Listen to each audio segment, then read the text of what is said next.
Bismillahirrahmanirrahim. Assalamualaikum warahmatullahi wabarakatuh. Alhamdulillahirabbil alamin wassalatu wassalamu ala asyrafil anbiya'i wal mursalin wa ala alihi washabbihi ajma'in.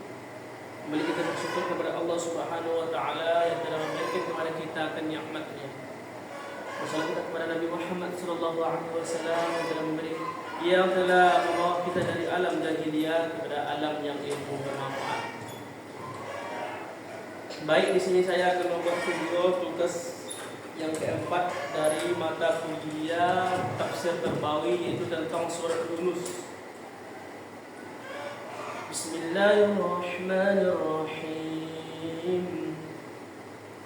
Walladzi yusayyirukum fil barri wal bahr hatta idza kuntum fil fulk وجرين بهم بريح طيبة وفرحوا بها جاءت ريح عاصف وجاءهم الموج من كل مكان وظنوا أنهم محيط بهم دعوا الله مخلصين له الدين لئن أنجيتنا من هذه لنكونن من الشاكرين فلما أنجاهم إذا هم بينون في الأرض بغير الحق يا أيها الناس إنما بغيكم على أنفسكم متاع الحياة الدنيا ثم إلينا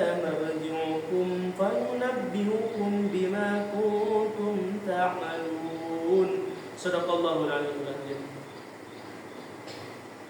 Yang artinya dialah Tuhan yang menjadikan manusia dalam berjalan di darat dan berlayar di lautan, sehingga ketika kamu berada di dalam kapal dan meluncurlah kapal itu membawa mereka orang-orang yang di dalamnya dengan tiupan angin yang baik dan mereka bergembira karenanya.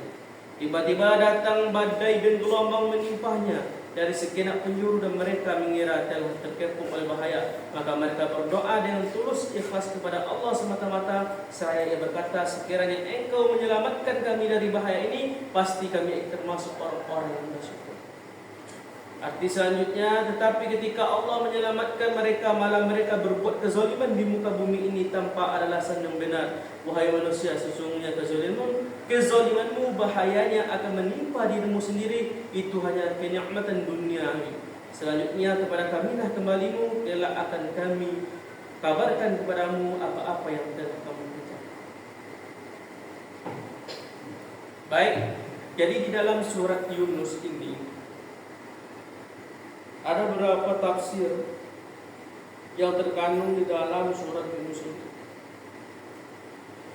Yang pertama, kesimpulan dari tafsir surat Yunus ini yaitu memberikan kepada kita pemahaman yang mendalam tentang sifat-sifat manusia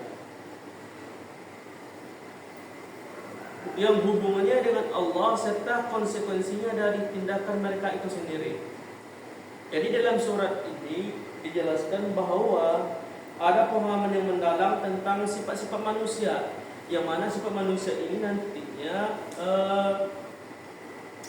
secara langsung berhubungan dengan Allah Subhanahu wa taala. Maka di dalam ayat 22 Allah menggambarkan keadaan manusia saat berada dalam situasi yang sangat sulit, seperti ketika berada di tengah badai. Jadi di dalam ayat 20 ini digambarkan oleh Allah Subhanahu wa taala dalam situasi yang sangat sulit ketika suatu badai menimpa kaum tersebut. Dalam keadaan terdesak tersebut, manusia cenderung berdoa dan memohon ampun kepada Allah Subhanahu wa taala dengan tulus, mengesahkan Allah dalam doa mereka. Ini menunjukkan bahwa ketika mereka dalam kesulitan, manusia seringkali menyadari kegantungannya kepada Allah Subhanahu wa taala. Jadi dalam ayat surat ini dijelaskan oleh Allah Subhanahu wa taala bahwa manusia itu sifatnya ketika dia terdesak dalam keadaan tersulit atau kesulitan, maka dia berdoa kepada Allah Subhanahu wa taala, betul-betul berdoa kepada Allah Subhanahu wa taala. Tetapi ketika dia sudah melaksanakan atau mendapatkan ketenangan, dia lupa dengan Allah Subhanahu wa taala tersebut. Namun dalam ayat 23-nya bahwa sifat manusia yang seringkali melupakan Allah yaitu setelah dia mendapatkan keselamatan. Jadi ketika dia sulit, dia itu betul-betul berdoa kepada Allah Subhanahu wa taala. Namun ketika dia diberikan keselamatan oleh Allah Subhanahu wa taala, dia lupa kepada Allah Subhanahu wa taala. Maka inilah tafsir ataupun kesimpulan tafsir dari ayat 23 dan ayat 22 sampai ayat 23. Mungkin itu yang dapat saya sampaikan. Kurangnya mohon maaf. Assalamualaikum warahmatullahi wabarakatuh.